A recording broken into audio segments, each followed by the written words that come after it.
head over to the Casey Ingram Show page on Facebook Live for my live broadcast. I've got you covered, ensuring you never miss a beat. So what are you waiting for? Tune in Wednesdays at 10 a.m. to WSTU AM 1450, and let's make a difference together. You are listening to WSTU, Stewart, Jensen Beach, Hope Sound, Martin County's Heritage Station. It's time now for the Casey Ingram Show on WSTU. The opinions expressed are those of the program host and guest and not necessarily those of WSTU. WSTU does not endorse products that may be mentioned. Any reproduction or retransmission of this broadcast is strictly prohibited without written consent of WSTU. It's time to call in with your questions and comments at 220-9788, 220-WSTU. And now, here's Casey Ingram. Good morning, and boy, do I have some news. It feels so good to be back in the studio this Wednesday morning, and it's a little bit of a chilly morning, but, I think we're loving it here as Floridians. It's a little bit of a break for us. So I have a lot of exciting news that I'm going to be sharing today, but first I want to remind everybody, if you're a boater and you're looking for safe harbor during hurricane season, top-notch boatyard to keep your vessel in tip-top shape, look no further than Indiantown Marina. Indiantown Marina is not just your average boat storage facility. Nestled in South Florida along the Okeechobee Waterway, they're a well-protected hurricane hull that savvy cruisers love to call home. They offer a full array of boatyard services, and they're do-it-yourself. So reserve your safe hurricane harbor today. I know it seems early in January, but you'll want to make sure you have a spot, and let Indiantown Marina be the ultimate caretaker of your vessel. For more information, call 772-597-2457. That's 597-2457, or visit IndiantownMarina.com. As always, I'm also here on Facebook, Casey Ingram Show on Facebook Live, and I'll be watching for your questions and comments, and we have a lot of fun things that are coming up.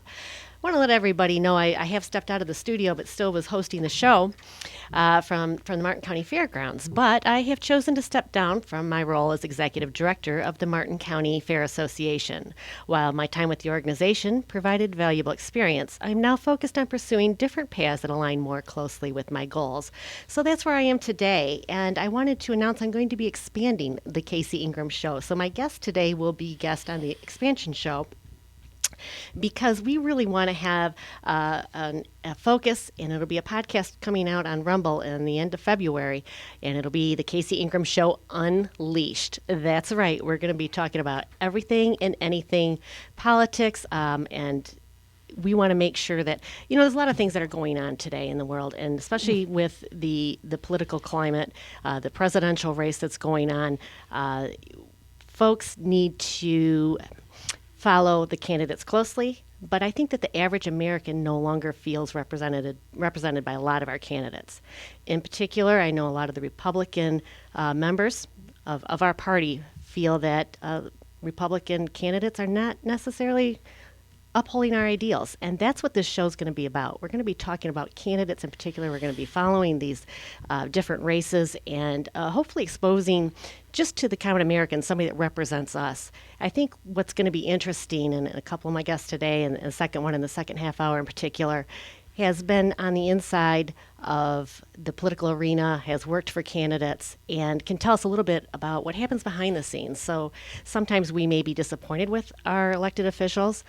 There may be reasons for that, right or wrong, but we're going to go behind the scenes a little bit more, and that's what the Casey Ingram Show Unleashed is going to be. So right. It'll be a lot of fun. That's coming up in February, and there'll be more about that. So my first guest that will be here all hour is Eric Miller of Talk About Martin. He's a seasoned figure in the political arena, renowned for his extensive involvement in uncovering fraud and corruption.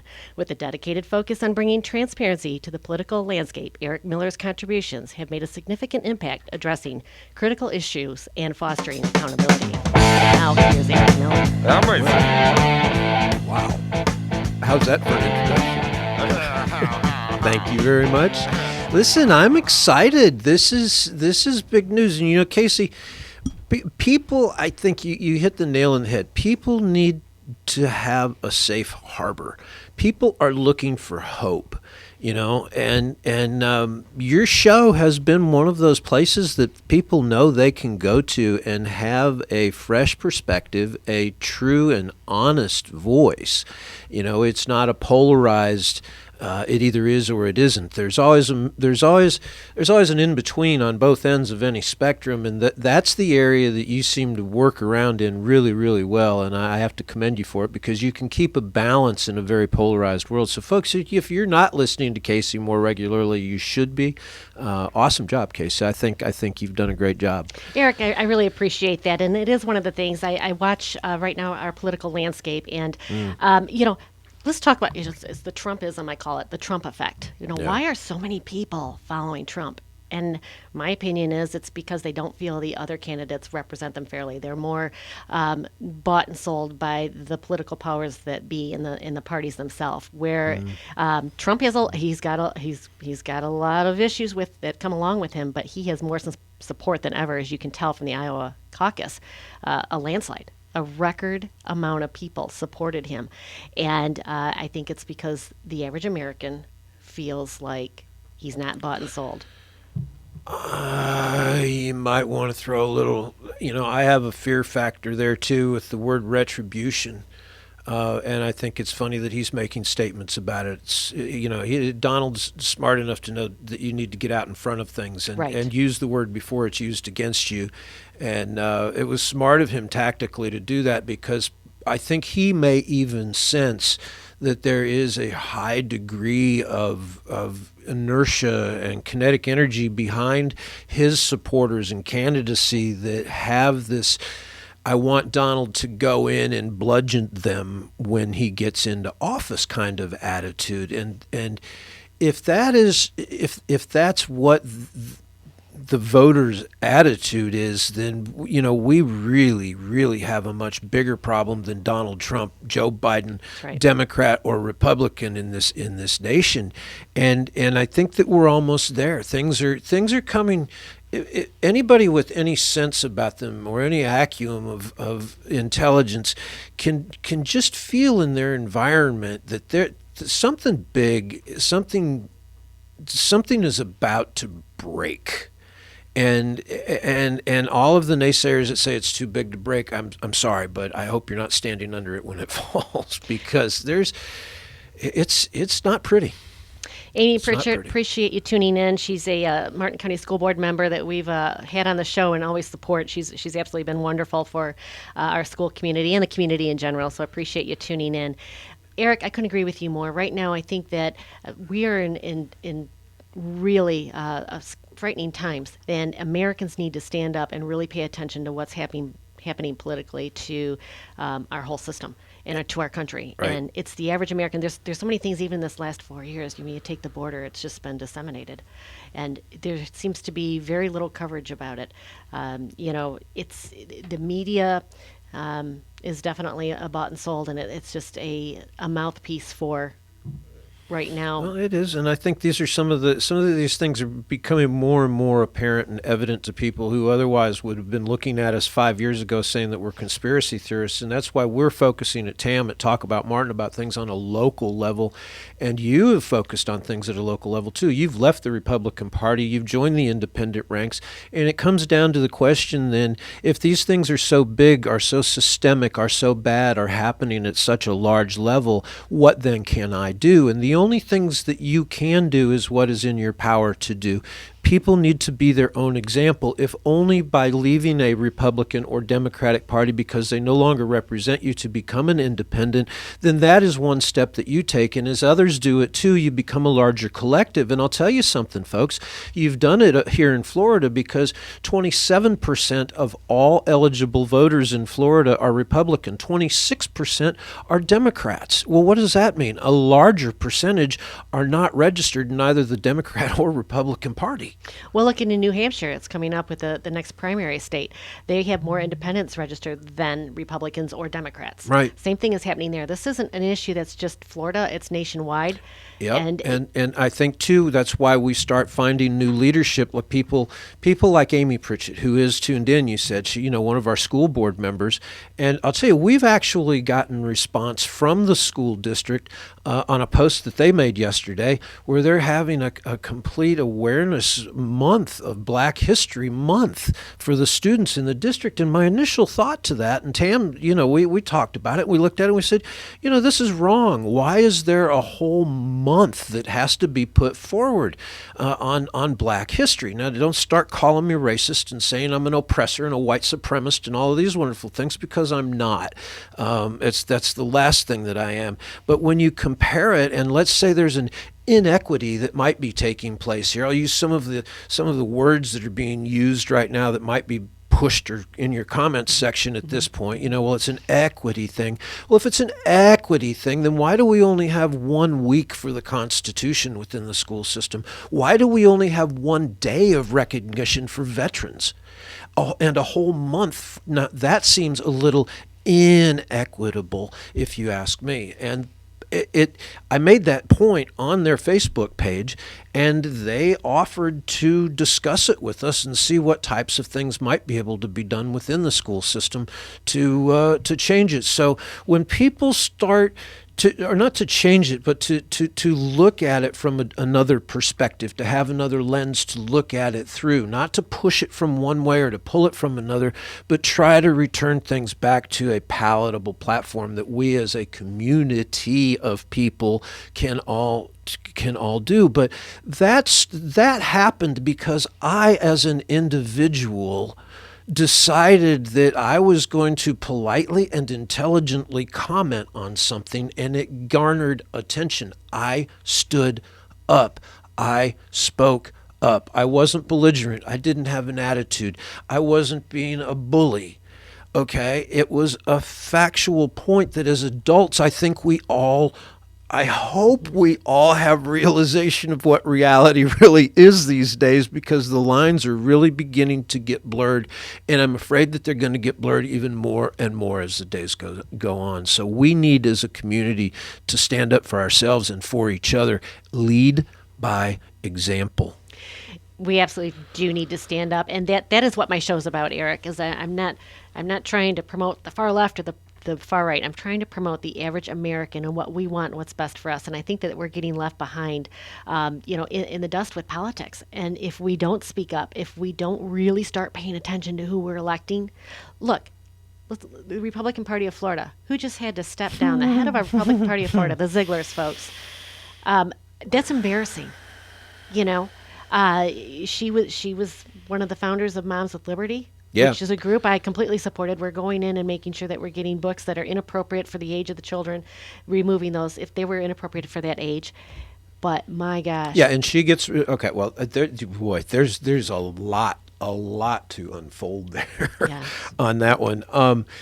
So the then current chairman, who has since been removed, was a product of a person by the name of Joe Gruters, who was the previous chairman for a couple of terms, whom I ran against. I was going to say, at let me the stop you one RPOF second. level. I want you to go into your background a little bit because, and we're going to get into this further in Unleash, but Eric was very involved with the Republican Party of Florida. You were a committee man. I was state committeeman here in Martin County. I served 2 terms. I ran against the establishment and won. A lot of people there don't like me, still don't like me, and that's quite all right, because I learned a lot of things about what we call an institution, our party, the grand old party. Ask them if they have a platform.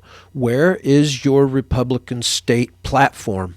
They don't have one. You believe what they tell you to believe, and if they change what they want you to believe tomorrow to fit their narrative today, then you will believe it, or you will not be part of the Republican Party. You just can't be part of it. That's why you stepped down.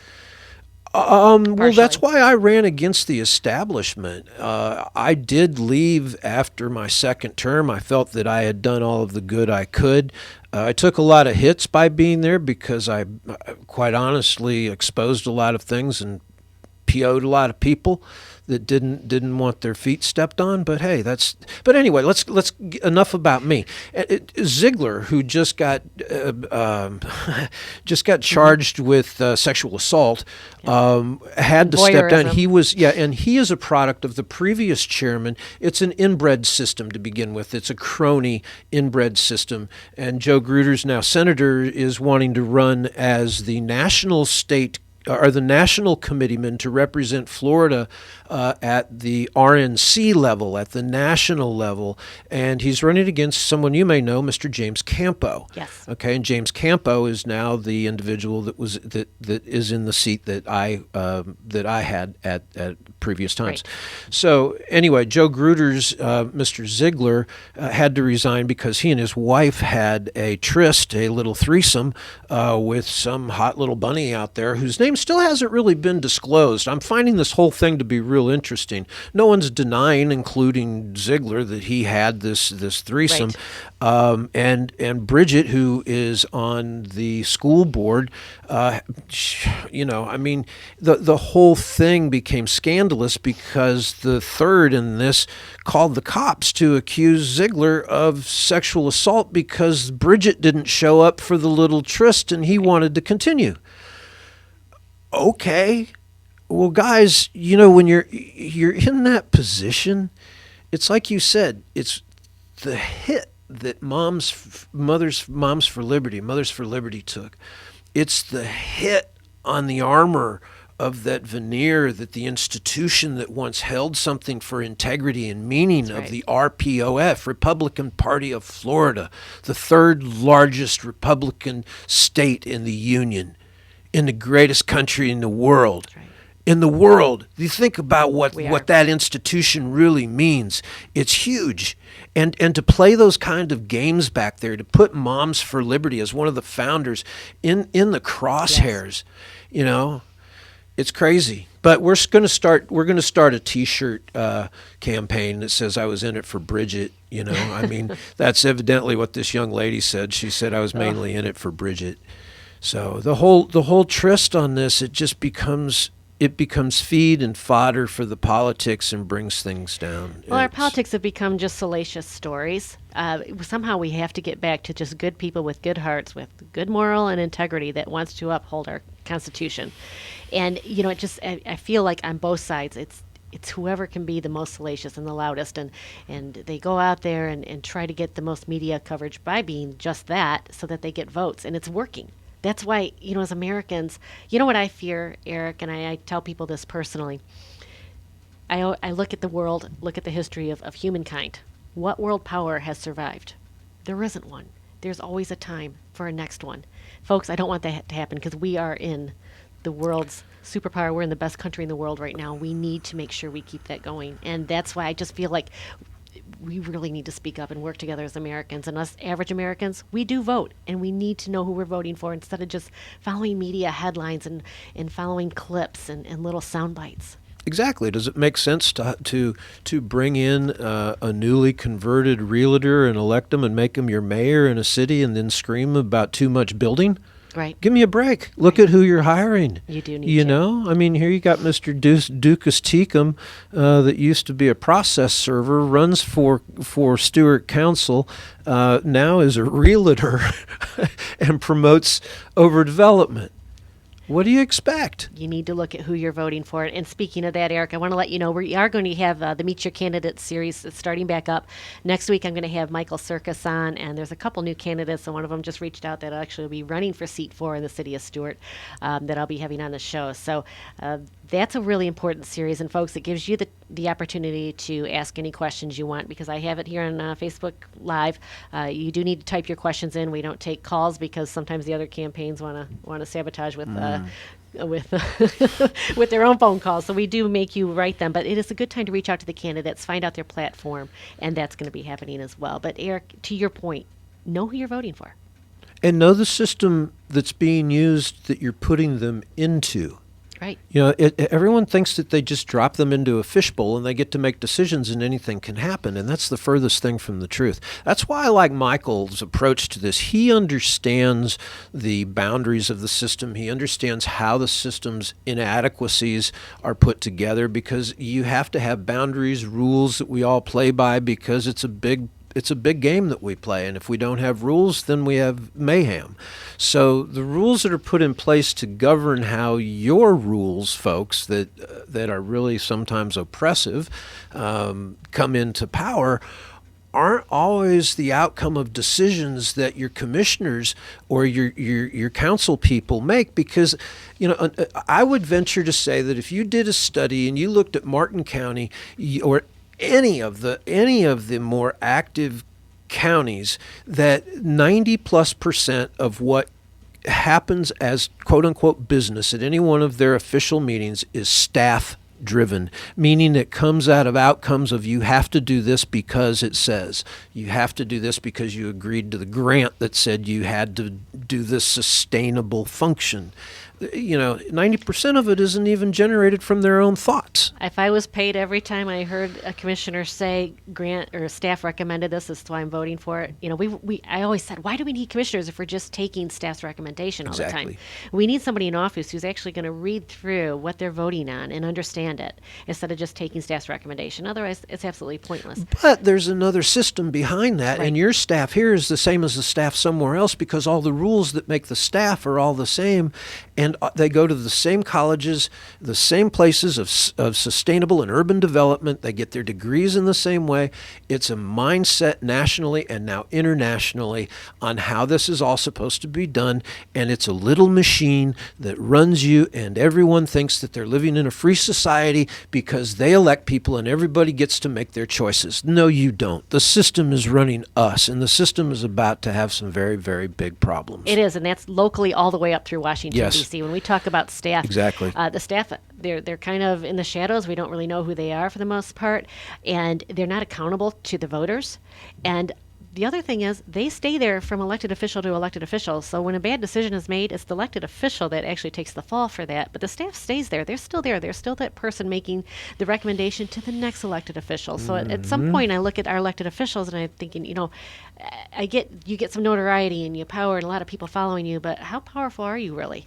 Only as powerful as your decision. And it is accountable, the voters, in that sense, to who we elect.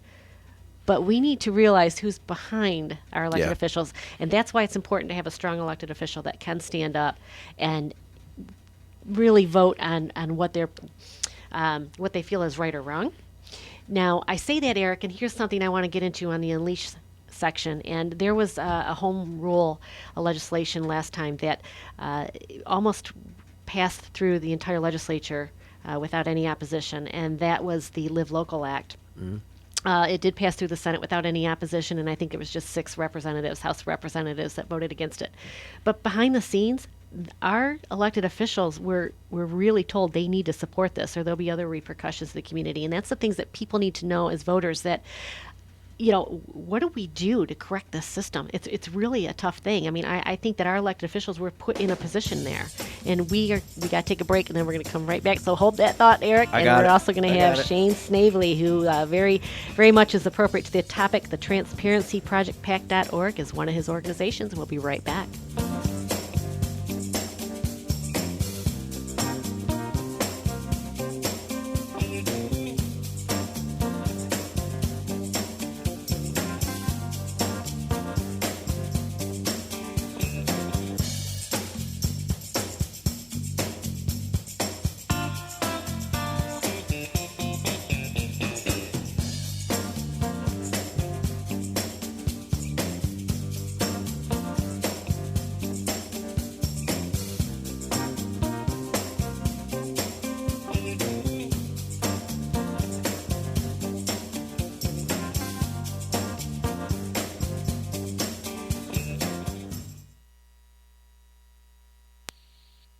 Forbearances, working remotely, internet shopping, retail space and rental income have been hit hard by COVID.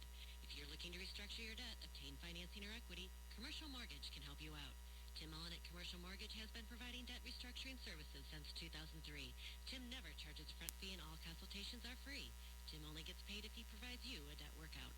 Looking for a debt solution or financing? Give Tim a call at 772-872-6099 or visit commercialmortgagellc.com to schedule your free consultation.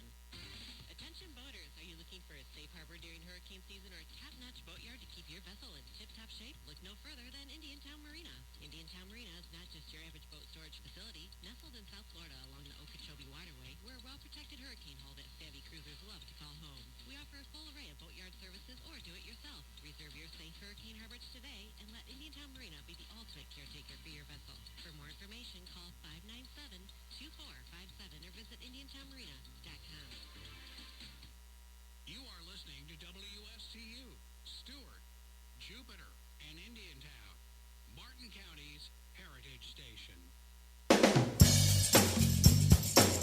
You're listening to The Casey Ingram Show on WSTU Digital 1450. Call in with questions and comments at 220-9788. 220-WSTU. And now back to the show.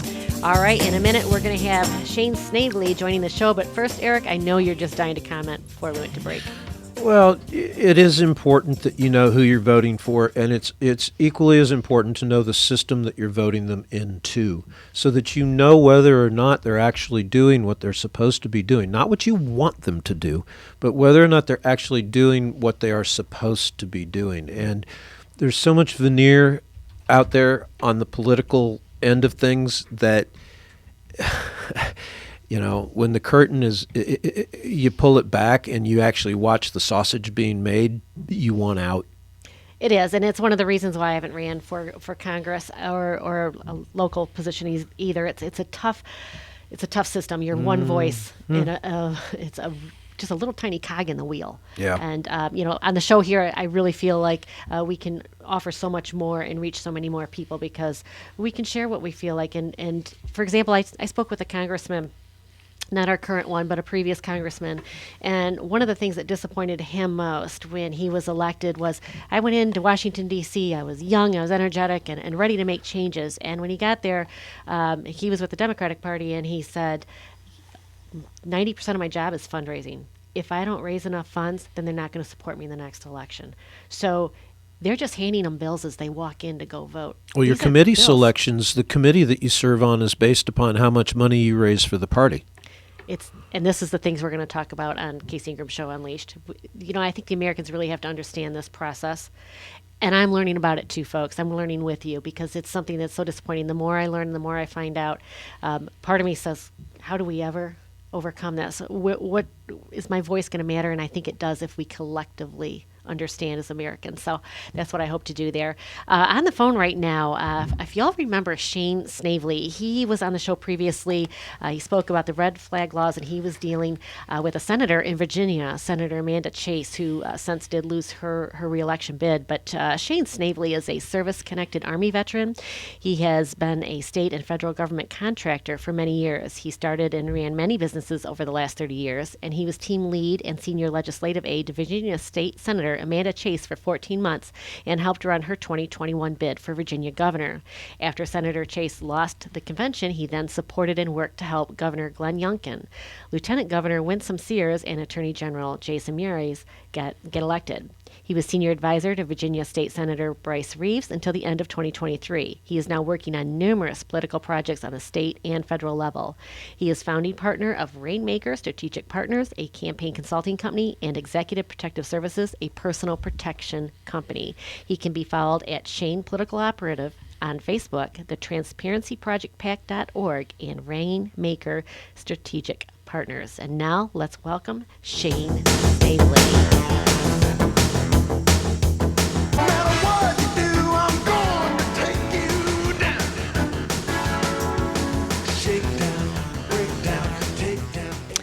Shayne, how are you doing today? It's good to have you. You're calling in from Virginia. Hey, Casey. I'm doing good, and I'm glad to see you are as well. I am. I feel very protected today. If there was anytime I was ever in a bad situation, I would want these two gentlemen by my side. Well, so there you go. I feel safe, and I know I'm with true patriots. And Shayne, there's been a lot going on, and in the world, in the country, and with politics. And I mentioned at the start of the show that I'm going to be expanding my show to on Rumble. It'll be a podcast on Rumble. I'm going to look at starting this up towards the end of February, but it's going to be the Casey Ingram Show Unleashed, and we're going to be talking about a lot of issues that happen behind the scenes. And Shayne, you are one of those people that have worked behind the scenes in politics for quite some time, and I just would like for you to share some of your stories and what you're doing now. And in fact, let's talk to start the Transparency Project PAC.org. That's one of the reasons why you started that, is you want politics to be more transparent. Yes, so many things that people don't understand about politics, especially the voters. And, we have, in my opinion, we have two different factions that are sort of holding everything hostage. You have the far left, you can never be left enough, and you have the farthest right, you can never be right enough. And, then we have all of us in the middle. And, the far left and the far right, they gaslight everything, and it gets us to where none of us can talk to each other. And, going around the entire country for the last several years in all the political circles, especially the conservative and the more further right conservative groups, we need to get back to where we actually talk to you have the center and you have left and right. All of us should be able to talk and make things happen and be able to work together. And I feel that the current climate it makes us it's either them or us, and we will never get anything done that way. And we get into the world of political candidates and the actual legislators. We need to start looking at good conservatives that they stick to what they say. They have good morals. They have a good family life. They're not out, as your previous segment, they're not out trying to have threesomes and having mistresses. And we need to get back to good common governance and working together to make things better. And I have an issue with both of the extremist sides saying that if you're a politician and you're not one of them, then you're a rhino, you're corrupt. Look, everybody in politics isn't corrupt. I know a lot of politicians from the bottom to the top, and a lot of the ones that people say are bad they're just trying to work within the system. The system is to a point where if you want to raise money, you have to have some kind of stance that energizes your base. And especially in the House in Virginia, the House in D.C. Look, you're constantly campaigning because you 2 years later, so you maybe have 6 months or a year lag time to try to get something done. The rest of the time, you're trying to stay elected. Isn't that the truth? The House of Representatives, every 2 years are elected. They get elected, and they almost have to start campaigning again right away. Right, and good politicians are many. Bad politicians are many, but I feel that there's better. There's a larger group of actually good people that want to do the job. But to survive in politics, that's what the voters need to understand. Politics is very complicated. It's very cutthroat, and more so nowadays. Look, you have to be able to get your supporters behind you, and sometimes you might make a deal and to remember the two-party system. That's so that you don't have a dictator. That's so that if the left or your Democrat colleague wants a bill and wants something done that you don't necessarily agree with, well, you also have a bill that they might not agree with. So what's supposed to happen is you come together, you work on that process, you give and take to where you have, you come together and you get something done. Now it's, no, you're a Democrat, I'm a Republican, I don't want to do anything. And then, God forbid that you actually do something to make something happen with a colleague on the other side, because then your far right to your far left say you're corrupt and you're a rhino and your establishment. Don't you guys think that's our Achilles heel? Don't you think that's our Achilles heel as a country right now? Yeah, somewhere along the line, the voters have to stop getting gaslit from both sides and start figuring out. Let's look and recruit and let's get good, honest people on both sides. Because if you're a Republican, you might think you want all Republicans in every office. Well, guess what? There's districts where you're never going to get elected. You're never going to elect a Democrat or never going to elect a Republican. So let's find the best candidate. Let's find if it's a Democrat district where the Republican can never win that district, find a good conservative, good person that's a Democrat, not some far left that's going to come in and gaslight everything. The same on the right. The far right, they just want to burn everything down. That's their idea right now. And burning the system down, that's never going to happen. The establishment, per se, the system, the way it's set up, there's safeguards that the system's never going to get burnt down. So what you have to do, you have to be a good, honest person, get elected, get support behind you, and get in there and make a difference little by little. And we have to get more of these people. One of my things that I'm working on now is just going out and interviewing good conservative candidates, find those candidates, get people behind them like Americans for Prosperity, some of the good groups that have the funds and have the system to actually help these people get elected. And when you recruit them and you interview them and you decide you want to help them run, you give them the tools, but you also let them know, look, we get you elected. Don't go in there and turn against us. Don't go in there and do the exact opposite of what you ran on. And if you do that, then we're going to come in and we're going to run somebody to get you next time, and we're going to take you out of office. Shayne, you've worked for a lot of different senators and congressmen.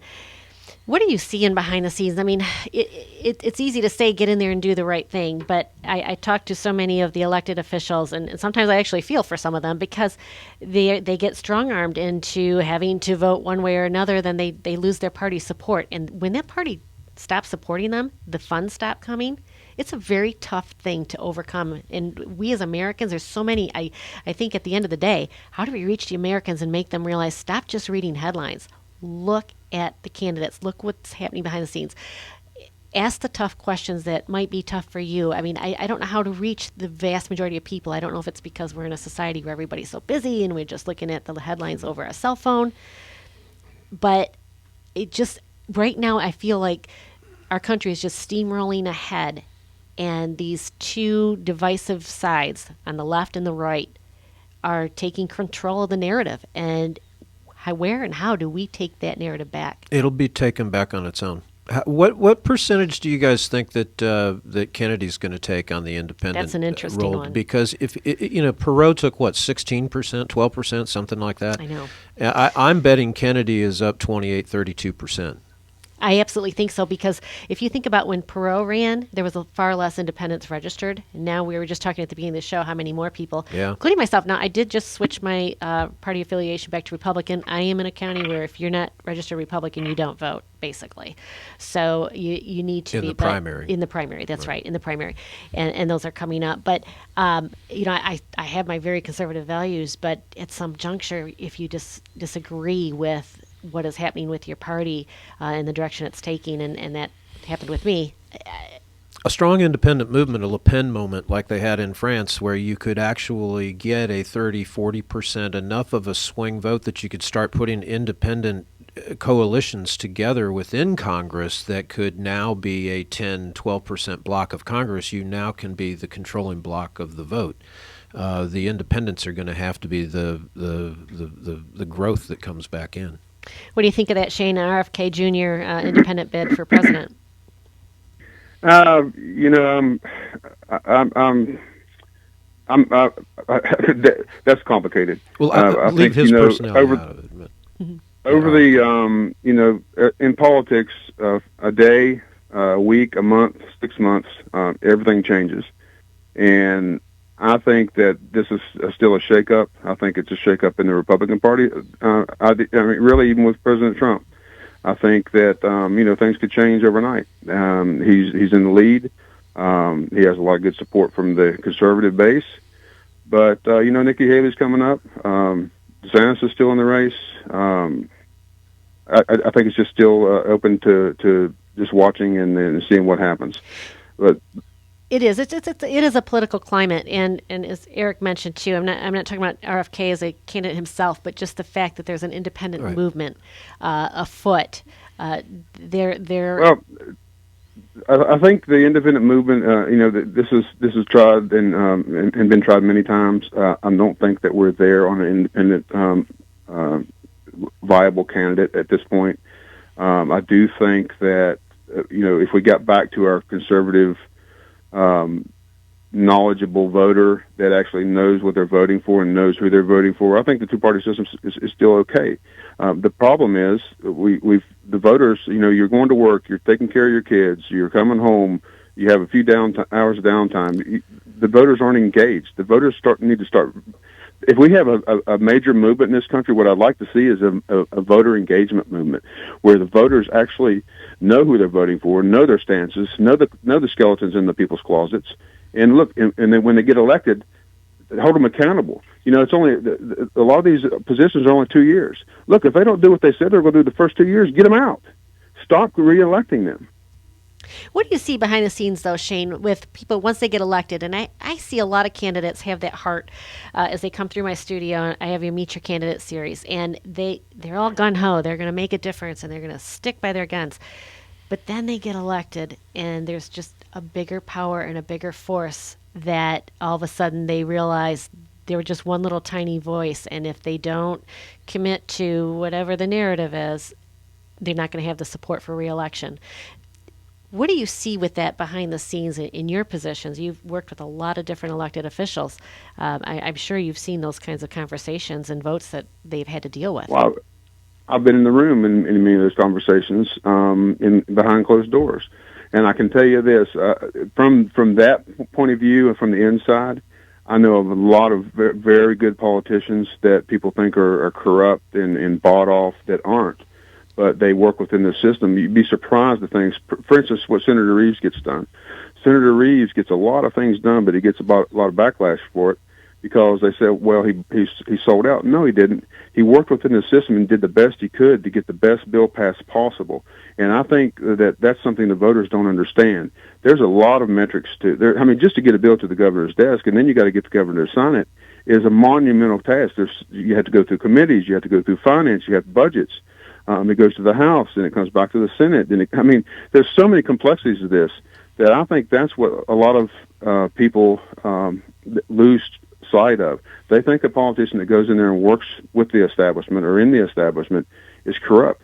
No, that's not the case. The ones that last, the good politicians that last, for instance, Senator Reeves, what he does, he works with,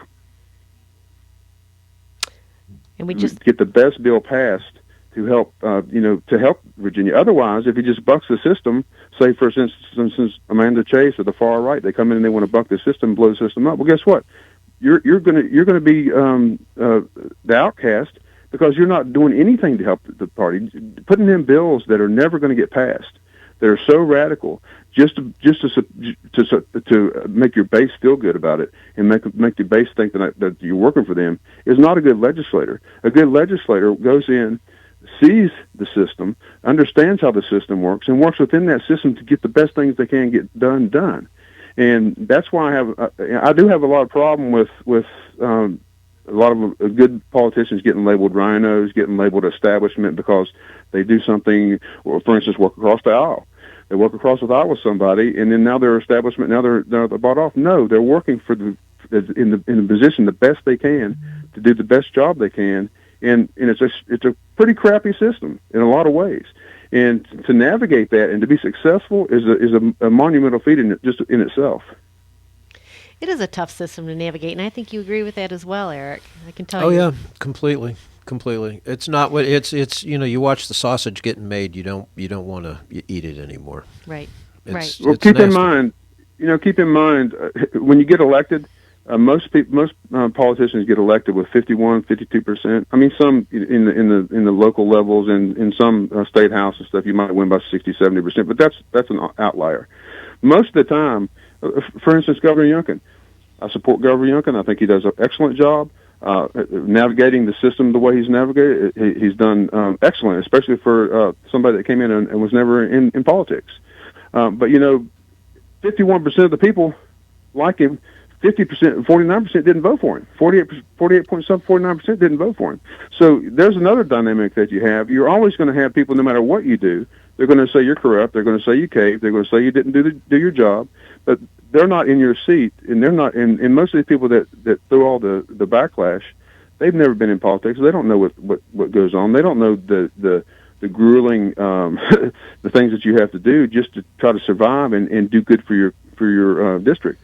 But that percentage of 51% is of a particular party, and when both parties only culminate into 48, 49% of all registered voters, there's still some outliers out there that can make a difference, and the independent vote right now is being sucked into both party sides by trying to find the fringes that they appeal to.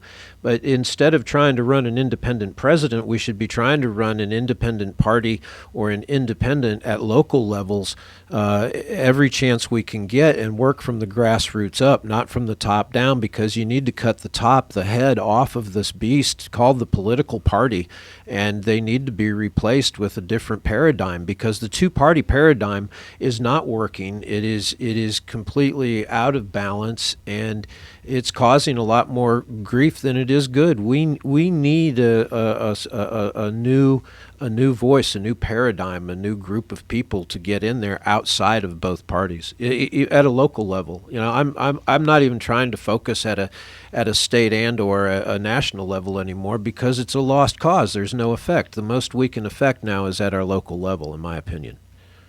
Well, I hear you, and I have no issue with independence, and I think the only way to get any kind of independent stake in the game is the local level. I don't think the upper levels you're gonna have a chance. Right. But I also think that it doesn't. I don't think this party thing. I don't think that it's the party that particularly matters. Independents going to get in there. They're going to be with Democrats and they're going to be with Republicans. They're going to be in the same game, the same stuff, and then they're not going to have support of either party. To get a majority independents, I think is just not going to happen. But I think what people are understanding is, look, we need good people on all sides. It doesn't matter if you're Democrat, or Republican, or Independent. We need good, honest people that are going to try to do a good job. And we need those people to be more centered, more not to the far left, not to the far right. We need people in the center that are actually willing to work together. Back in the day, this thing where if you're a Democrat and I hate you, and you're a Republican and I hate you. Back in the day when you had the old voting booths where you went in, you pulled the curtain, you voted, and you came out and you didn't even talk about politics. I think that we just lost our way with all the social media and all the uproar that the average voter. Look, we need a good conservative movement. We just need a good a movement in the United States to look. Let's get good candidates. Doesn't matter your party. If you're a good person, a good honest person, have a good family life, you want to make a difference in your community, come on, put it in. But don't get in there and be corrupt. Now, my corrupt idea of corruption is going in benefiting off your office, going in and making investments on things are coming down the pike, or those type of things, working deals where you monetarily benefit. Those people should be out like that. But I think I think we need to get back to one, understanding who you're voting for, voter engagement, and we need to have some kind of national effort to look. Let's just get good people, because you're never going to get like I said, there's districts and areas in the country you're never going to have a Republican or you're never going to have a Democrat. So we need just good people, period. Well, we do need good people, and having opposing opinions is actually a healthy thing, in my opinion. It's because of the radicalness of what has become in our country that is the problem. And, one thing that I find a real problem is the fact that the media, again, controls debates. Frankly, I think every candidate, and I even apply this to President Trump, and this happens with candidates when they become popular, they just don't debate anymore. And I think it's important for the American people to see them debate and see their discussions and interactions with the other candidates. And there's two facets to that. One is the media doesn't allow you to be on the debate stage if you don't have enough support. And secondly, the independents are never really allowed on that stage. It's very much controlled. So you have media saying, well, you don't have enough support yet, so you're not on the stage, and then can you even get there? So got to grow the roots first. You do have to grow the roots. Yep. You do. But the media, they can't grow the roots if they're never allowed on. And that's one thing I do allow everybody on Gotta this plant the station. seed. So Plant the seed, Well, grow the roots. Well, there's another thing to this that people don't understand or really think about a lot of times, especially the voter. Look, in all your state houses, in your state legislatures, look, you're in session. Like we're in session for 60 days. So what average person can run for elected office, get elected, and take 60 days off just for a session, then your special sessions and these other things. So another issue comes into play is usually you're going to have independent, self-employed people, already wealthy people, lawyers that can put their trials off or put them on to their partners. So there's so many complexities with just being in office. And, an average person that might do a wonderful job in the legislature, they can't run because how are they going to take 4 or 5 months off a year It's a good point. for very little pay, actually. It's $30,000 salary here in Florida for our senators and representatives, and it's a 60-day session. $18,500 here. They did great during COVID, didn't they? They all seemed to do pretty good when they had to stay home. I think we should just close Congress and give them all a district office and let them Skype in over an encrypted channel through some kind of military intel. Let the CIA set up the comms. They listen in anyway. That they do. And Amy Pritchett, it's corrupt to say you are for XYZ to get elected and then turn on the people who voted for you. And yes, when you take a stand, and that's the whole thing about with politics, that's another issue. Keep them in district. If you're running on a platform, you need to stay with your platform. Yeah, but like Florida doesn't even have a platform. It's a game. Yeah. It's a game for power. Republican Party, yes. Yeah. I go back to we need to have a national movement to get good candidates, good honest candidates. Amen. Look, we keep talking about which I'm for term limits. You're never going to, well, not never, but it's highly unlikely you're ever going to get Congress to vote themselves out of office to enact. Yes. But here's the thing: we already have term limits. The term limits at the ballot box, but people aren't paying attention to what they're doing. No, it's one of those things. If a person doesn't run and doesn't do what they say they're going to do, get them out. We have a congressman that signed one that said he wouldn't be in for 8, and he's already over. Yep. Yep. Well, they all do that. That's exactly right. When they first run, I'm for term limits, and then that goes out the door. I know maybe 2 or 3 offhand in my experience that actually said they were going to run for 2 years, or they're going to run 2 terms or 3 terms, and then they stick to that. Once they get in there, And the other thing that needs to be more transparent is how much they make once they get into office. It's incredible to see their worth when they're elected compared to a few years down the road. Yeah. It's much more than their salary. So what's going on there? Who's the public servant? So.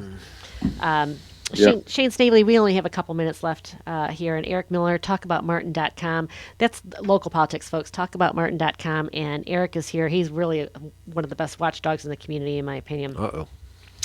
And he really is, but go to talkaboutmartin.com. Shayne Snavely, you have the transparencyprojectpac.org. Yes, and their skeletons in their closet. They get up and tell the constituents one thing, and then you find out they're the exact opposite.